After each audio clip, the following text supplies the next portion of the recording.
आप देख रहे हैं आज़ाद बोल इंडिया का हेडलाइंस शो। आज है 11 फरवरी 2026। मैं हूं आदिल खान आज़ाद। दुनिया के सबसे बड़े अखबारों और पोर्टल से चुनी गई कुछ बड़ी खबरों को आपके सामने रखेंगे, जिन्होंने आज सुर्खियां बटोरी। इस शो में आज आप देखेंगे ईरान ने बाल नाम के शैतान का बुत जलाया, इसराइल और ट्रंप को दिया सीधा सिग्नल। ईरान का बड़ा ऑफर, न्यूक्लियर साइट चेक करने की दे डाली इजाजत, मगर इतनी नरमी की वजह आखिर क्या? सोमालिया में मिस्र की फौजी एंट्री, मिस्री फौज ने दिखाई ताकत की नुमाइश, इथोपिया इसराइल को सख्त पैगाम। गजा प्लान हुआ ड्राफ्ट, हमास से भारी हथियार सरेंडर कराने की तैयारी। फलस्तीनी दिखा रहे ईमान की ताकत, वेस्ट बैंक में गिराए जा रहे घरों के मलबे पर पढ़ी जा रही नमाज। लेकिन अल-अक्सा के आसपास इस तबाही का मकसद आखिर क्या है? रफा बॉर्डर से बाहर जा रहे लोगों के पासपोर्ट पर लगी स्टेट ऑफ फिलिस्तीन की मोहर, आजाद रियासत के खिलाफ इसराइल, नेतन्याहू इस मोहर से बिलबिलाया। और भारत की पार्लियामेंट के बाहर दिखा गजब सीन, राहुल गांधी ने साथ में बयान देने के लिए पकड़ा तो मौके से बच निकले मोदी के मिनिस्टर्स। कैमरे में कैद तस्वीर पर लोग पूछ रहे, आखिर क्यों डर रही है मोदी सरकार?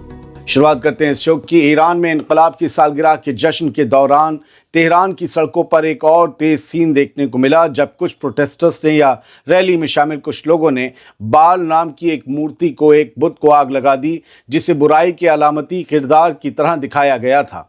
इस मूर्ति यानी बुत पर स्टार ऑफ डेविड का निशान बना था और साथ में डोनाल्ड ट्रंप की तस्वीर लगाई गई थी, जबकि इसे शैतानी शक्ल में तैयार किया गया था। आग लगाते वक्त भीड़ डेथ टू इजराइल के नारे लगा रही थी और आसपास जमा लोग मोबाइल कैमरों से पूरा मंजर रिकॉर्ड कर रहे थे। दोस्तों, बाल एक कदीम कनानी देवता का नाम है, जिसे अक्सर बुराई की अलामत के तौर पर पेश किया जाता है, एक शैतान के तौर पर पेश किया जाता है, और इस बार उसे सीधे पॉलिटिकल मैसेज के साथ जोड़ दिया गया है। इन जश्नों में पहले से ही भारी भीड़ मौजूद थी, लेकिन इस वाक़ये ने माहौल को और ज़्यादा गरमा दिया। ऐसे मंजर हर साल की सालगिरह में किसी न किसी शक्ल में सामने आते रहे हैं, मगर बदलते रीजनल टेंशन के बीच इस बार की तस्वीरें ज़्यादा सख्त सिग्नल दे रही हैं। सवाल यह है कि ये सिर्फ अंदरूनी गुस्से का इजहार है या बाहर की दुनिया के लिए एक खुला ऐलान है। ईरान में ये जो 47वीं सालगिरह मनाई गई है इस्लामिक रिपब्लिक की, उससे जुड़ा पिछला वीडियो आप देख सकते हैं। उसमें ढेर सी तस्वीरें हैं जो आपको वहां मिल जाएंगी। यहां हम आपको कुछ और अहम खबरें सुनाई देते हैं। ईरान ने डोनाल्ड ट्रंप के प्रेशर के बीच एक नया कार्ड टेबल पर रख दिया है और कहा है, आओ और न्यूक्लियर साइट चेक कर लो, लेकिन प्रेशर नहीं चलेगा। खबर कहती है कि ईरान ने एक बार फिर दुनिया को मैसेज देने की एक कोशिश की है कि वो जंग के मूड में नहीं है, बल्कि अपनी न्यूक्लियर फाइल पर खुली जांच तक के लिए तैयार है। न्यूक्लियर साइट्स हमारी देखना चाहते हैं, आइए हम आपके लिए दरवाजा खोल रहे हैं। इस्लामिक रिपब्लिक की 47वीं सालगिरह पर बोलते हुए ईरान के सदर मसूद पेज़ेश्कियान ने कहा कि ईरान किसी एटॉमिक बम बनाने की फिराक में नहीं है, कोई एटॉमिक बम हम बनाने नहीं जा रहे, और अगर किसी को शक है तो किसी भी तरह की वेरिफिकेशन के लिए, किसी भी तरह के मुआयने के लिए हमारा दरवाज़ा खुला है, आओ चेक कर लो। इसके साथ ही उन्होंने साफ लाइन भी खींच दी कि जांच मंजूर है, लेकिन हद से ज़्यादा डिमांड पर ईरान झुकेगा नहीं। ये बयान दोस्तों ऐसे वक्त आया है जब अमेरिका के साथ फिर से बातचीत की खबरें चल रही हैं और जंग छिड़ने की खबरें भी चल रही हैं। मिलिट्री एक्शन की थ्रेट अभी हवा में तैर रही है, समंदर में भी तैर रही है। दोस्तों, ईरान की कोशिश है बाहर की दुनिया को ये दिखाना कि वो लचीलापन दिखा रहा है, ताकि अगर टकराव होता है तो इल्ज़ाम सीधे उस पर ना आए। अब गेंद वॉशिंगटन और इसराइल के पाले में है। जब ईरान जांच के लिए तैयार खड़ा है तो अगला कदम कौन सा नैरेटिव तय करेगा, ये हम भी देखेंगे और आप भी देखेंगे।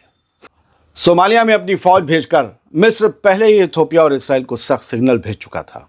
मिस्र ने अपनी फौजी कुव्वत की अब नुमाइश की है, जिसका मैसेज क्लियर है कि सोमालीलैंड को सोमालिया से अलग मुल्क बनाने पर तुला इसराइल ये जान ले कि इस मैदान में वो अकेले बैटिंग नहीं करेगा, बल्कि उसका सामना दूसरे प्लेयर से भी होगा।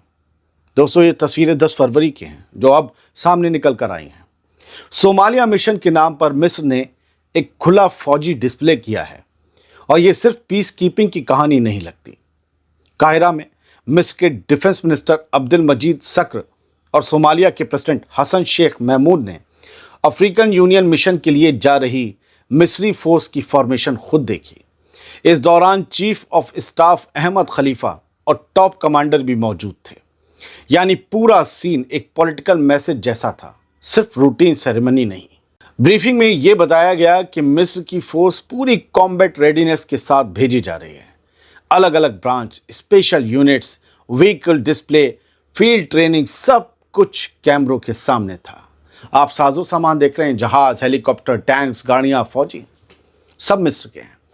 मिस्र ने ट्रूप्स की तादाद नहीं बताई कि कितने भेज रहा है, लेकिन ऐसे रिव्यू आमतौर पर तब होते हैं जब मिशन को स्ट्रेटेजिक अहमियत दी जा रही हो, यानी ये कोई आम मिशन नहीं हो सकता। यही इसराइल के लिए थोड़ी सी फिक्र वाली बात है। हॉर्न ऑफ अफ्रीका में बदलते अलायंस ने काहिरा की बेचैनी बढ़ा दी है, खासकर इथियोपिया और इसराइल के रोल को लेकर। सोमालिया में मौजूदगी बढ़ाकर मिस्र साफ बता रहा है कि वो इस रीजन के पावर गेम से बाहर नहीं बैठने वाला। अब सवाल यह है कि क्या ये सिर्फ स्टेबिलिटी मिशन है या अफ्रीका के इस कोने में नए जियोपॉलिटिकल टकराव की शुरुआत है। अमेरिका गजा के लिए तैयार हो रहे ड्राफ्ट प्लान में हमास पर दबाव डाल रहा है कि वो इसराइल तक मार करने वाले तमाम भारी हथियार फौरन सरेंडर कर दे। हालांकि शुरू में छोटे हथियार रखने की इजाजत दी जा सकती है ताकि पूरी डिसआर्म लाइन एक झटके में नहीं बल्कि स्टेप बाय स्टेप चले। इस प्लान के मुताबिक पहले फेज में हमास के रॉकेट, मिसाइल्स और दूसरे स्ट्राइक हथियार जब्त किए जाएंगे। फिर बाकी हथियारों की रजिस्ट्रेशन होगी और बाद के मरहले में उन्हें भी जमा कराया जाएगा, यानी पूरा प्रोसेस निगरानी के साथ किश्तों में आगे बढ़ेगा। डोनाल्ड ट्रंप के दामाद और अमरीकी एनवॉय जैरेड कुशनर समेत अमेरिका की अगुवाई वाली टीम आने वाले हफ्तों में ये प्रपोजल हमास के सामने रखने की तैयारी में है। और अगर ये लाइन आगे बढ़ती है सरेंडर वाली, तो गजा की सियासत और जंग दोनों का नक्शा बदल सकता है। अब खबर वेस्ट बैंक से ईमान के लिए जज्बा दिखाने वाली तस्वीरें सामने आई हैं। मलबे पर नमाज अदा की जा रही है, रब से शिकायत की जा रही है। सब कुछ उजड़ जाने के बाद भी अल्लाह का शुक्र अदा किया जा रहा है। लेकिन अल-अक्सा मस्जिद के आसपास के इलाकों में फ़लस्तीनियों के घरों को मलबा बना देने का ये शगल, ये मिशन एक बड़े प्लान की तरफ इशारा कर रहा है। कोई पूछे कि ईमान की ताकत क्या होती है, तो सिलवान के अल-बुस्तान मोहल्ले की ये रात उसी का मंजर दिखाती है। जिन घरों को दिन में इसराइली बुलडोज़र ने गिराया, उन्हीं मलबों पर रात को फ़लस्तीनी इशा की नमाज के लिए खड़े हो गए। रमज़ान से ठीक पहले इसराइल की कार्रवाई तेज़ हो गई है। घर मिटाए जा रहे हैं, इलाका बदला जा रहा है, लेकिन लोगों का जज्बा अभी भी वही है। टूटी दीवारों के बीच भी सजदा रुक नहीं रहा। इमारतें टूट सकती हैं, ईमान नहीं। यही तो ये तस्वीरें कह रही हैं। कुछ न्यूज़ नेटवर्क ने ये वीडियो शेयर करते हुए लिखा कि अल-अक्सा मस्जिद के जुनूब में सिलवान के अल-बुस्तान एरिया में जिन घरों को इस्राएली फोर्सेस ने गिराया, वहीं उनके ऊपर लोग नमाज पढ़ रहे हैं। ये सिर्फ इबादत का सीन नहीं है दोस्तों, बल्कि एक पॉलिटिकल मैसेज भी है कि ज़मीन छीनी जा सकती है, लेकिन उससे जुड़ी पहचान और यकीन को मिटाना आसान नहीं है। अल-अक्सा के आसपास के इलाकों में लगातार घर गिराए जाना अब बहुतों को एक बड़े प्लान का हिस्सा लगता है। ये इलाका भी अल-अक्सा मस्जिद के साउथ में है, यरूशलेम के साउथ में पड़ता है बुस्तान जो है। डेमोग्राफी बदलने का प्लान है ये, मौजूदगी कम करने का प्लान है ये, और मुक़द्दस जगहों के चारों तरफ नई हकीकत बनाने का प्लान है ये, ताकि मस्जिद अल-अक्सा को बाद में आसानी से कब्जाया जा सके। लेकिन सवाल वही है, जब मलबे पर सफ़ें बन रही हों, तो क्या सिर्फ बुलडोज़र से ये कहानी ख़त्म की जा सकती है? ये शिनाख्त मिटाई जा सकती है? कभी नहीं। बढ़ते आगे, एक और अहम खबर सुनिए। फ़लस्तीनी रियासत की मोहर लगना अपने आप में एक बड़ी खबर है। ये मोहर इसराइल के मंसूबों में कील ठोकने जैसा है। लेकिन ये मोहर लग कहाँ रही है, वो जान लेते हैं।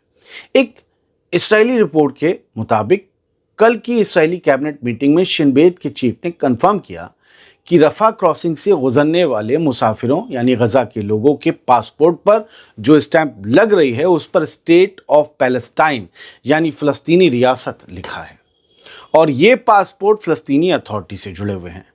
ये कोई नई शुरुआत नहीं है, ऐसे पासपोर्ट पहले से ही इस्तेमाल होते रहे हैं फ़लस्तीनियों की तरफ से। लेकिन गजा की जंग के बाद ये सामने आए पहले मामले हैं, और ये ख़ास इसलिए बन जाते हैं क्योंकि इसराइल इन दिनों किसी भी फ़लस्तीनी रियासत को ख़त्म करने के प्लान पर काम कर रहा है। और उससे भी बड़ी बात यह है कि 2 साल से रफ़ा बॉर्डर पर इसराइल का कब्ज़ा है। अब इसराइल के फ़ौजी फ़लस्तीनियों को या गज़ा के लोगों को उस पासपोर्ट पर बाहर निकलने देंगे देखकर, उस पासपोर्ट को जिस पर स्टेट ऑफ पैलेस्टाइन लिखा होगा। सोर्सेज का कहना है कि नेतन्याहू ने इस स्टैंप को बदलने के ऑप्शन की जांच करने को कहा है और उसकी जगह पीस काउंसिल लिखने का आइडिया टेबल पर डाला है कि स्टेट ऑफ पैलेस्टाइन नहीं, पीस काउंसिल लिखो। यानी नाम तक की जंग अब बॉर्डर की मोहरों पर आ गई है। जाहिर है नेतन्याहू फ़लस्तीनी रियासत के नाम तक से घबरा रहा है। उसे लग रहा है कि ये एक अलग मुल्क बनने की शुरुआत हो सकती है, क्योंकि इससे गज़ा को कब्जाने का इस्राएली प्लान मिट्टी में मिल सकता है। क्योंकि अभी तक तो हम यही कहते आए थे कि गज़ा से इस्राएली फोर्स कभी निकलेगी नहीं, और अगर वहाँ पर किसी और मुल्क के पासपोर्ट चलते रहे तो हमेशा उस पर यह इल्ज़ाम लगता रहेगा कि तुम दूसरे मुल्क में खड़े हो। क्यों खड़े हो? एक नाम, एक मोहर बहुत बड़ी चीज होती है। आप पासपोर्ट बदल दीजिए, आपका कब्जा हो जाएगा उस मुल्क पर। और जब तक आप उस पासपोर्ट पर आइडेंटिटी चेंज नहीं करते, फ़लस्तीनी हटाते, तब तक आप कब्जे वाले ऑक्युपायर कहलाओगे, ऑक्यूपेशन कहलाओगे।